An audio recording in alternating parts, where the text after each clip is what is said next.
Hello મિત્રો, good morning, જય Shri Krishna, Radhe Radhe. I hope બધા મસ્ત હશો ને. આપણે 30 દિવસ ચેલેન્જમાં આજે ડે 40 છે. આજના દિવસે એક એમ કે ઉર્જા નવી આવી હતી, કેમ કે ઓલરેડી 15 દિવસ આપણા કમ્પ્લીટ થઈ જાય. જો 14મો દિવસ છે અને 15 દિવસમાં કંઈક તો માણસ જો ગમે તે કેમેરાની સામે જે આવતું હોય ને એ 15 દિવસ રેગ્યુલર આવે ને એટલે એનામાં એક કોન્ફિડન્સ તો જરૂર આવી જાય કે એને કોઈ દિવસ કેમેરાની સામે બોલવું પડે કે કોઈ પણ પબ્લિકની સામે બોલવું પડે તો ક્યારે એ હિચિચાઈ ન થાય, કેમ કે ઓલરેડી 15 દિવસમાં એટલું તો કોન્ફિડન્સ આવી જ ગયું હોય. ગમે તે માણસ હોય ને ખુદ ઉપર જ્યારે લગી કંટ્રોલ ના કરી શકે ને ત્યાં લગી કોઈ કામ ના કરી શકે.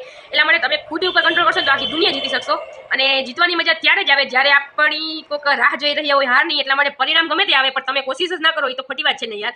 મંજિલે મિલે કે ના મિલે પણ એ તો સમયની વાત છે, પણ તમે જરાય કોશિશ જ ના કરો એ તો યાર ખોટી વાત છે ને. તો જરૂર તમે તમારા મહેનત કરતા રહ્યો અને આપણે એક દિવસ જરૂર સક્સેસ થાવું. તો પાછા કાલે મળ્યા આપણે. જય શ્રી કૃષ્ણ, રાધે રાધે, ધન્યવાદ.